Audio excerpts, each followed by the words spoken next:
One drive screen మీద చూస్తున్నారు కదా, జాగ్రత్తగా చూడండి. వన్ డ్రైవ్ ఓపెన్ చేయండి. సార్ వన్ డ్రైవ్ ఓపెన్ చేసి లాగిన్ అవ్వండి.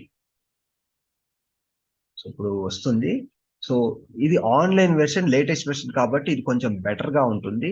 2007 కంటే బెటర్ గా ఉంటుంది.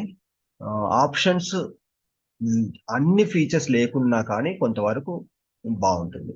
సో ఇలా వస్తుంది, మీకు లాగిన్ అవ్వండి. లాగిన్ అయిన తర్వాత న్యూ అని క్లిక్ చేసిన తర్వాత, జాగ్రత్తగా చూడండి, న్యూ అని క్లిక్ చేసిన తర్వాత పవర్ పాయింట్ ప్రజెంటేషన్ అని క్లిక్ చేయండి. క్లిక్ చేస్తే ఆన్లైన్ పవర్ పాయింట్, ఇది ఫ్రీ వెర్షన్. ఓకే, సో ఇక్కడ సరే, ఇంతకుముందు నేను ఏదైతే టెక్స్ట్ బాక్స్ రిలేటెడ్ చెప్తున్నానో అవి ఎంతవరకు ఇక్కడ మనకు అందుబాటులో ఉంటాయని ఒకసారి చూద్దాం. సో టైటిల్ లేదంటే పవర్ పాయింట్ ట్యూటోరియల్స్ అని టైప్ చేశాను. సరే, ఇప్పుడు నేను రైట్ క్లిక్ చేస్తున్నాను. ఇక్కడ నాకు ఫార్మాట్ ఆప్షన్స్ అనేది రావట్లేదు. ఉంది, ఇక్కడ ఫార్మాట్ ఆప్షన్స్ అని ఉంది. ఓకే, ఇందులో కూడా ఉంది. కాకపోతే మీరు తేడా చూడండి, మనకి అందులో వచ్చినన్ని రావట్లేదు.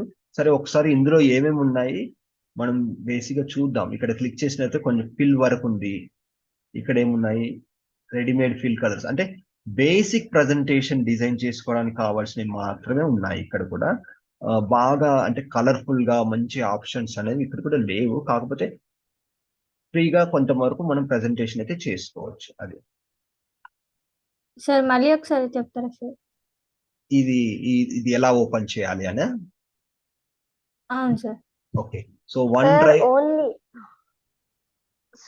ఓన్లీ మనకి వన్ అకౌంట్ ఉంటేనే మీరు చెప్పినట్టు లాగిన్ అవుతుంది. One drive account free. ఎవరైనా వన్ డ్రైవ్ అంటే అది ఏంటంటే మైక్రోసాఫ్ట్ వాళ్ళ అకౌంట్ మీరు క్రియేట్ చేసుకోవచ్చు. ఒకటి మీ మొబైల్ నెంబర్తో కానీ ఎగ్జిస్టింగ్ ఈమెయిల్ ఐడితో కానీ క్రియేట్ చేసుకోవచ్చు. క్రియేట్ చేసుకోండి, తర్వాత న్యూ అనండి. ఇక్కడ పవర్ పాయింట్ వస్తుంది. సో ఇక్కడ బేసిక్ ప్రజెంటేషన్ వర్క్ చేసుకోవచ్చు. అడ్వాన్స్ కావాలంటే కంపల్సరీ కొత్త తీసుకుంటేనే అడ్వాన్స్ దాంట్లో ఉంటుంది.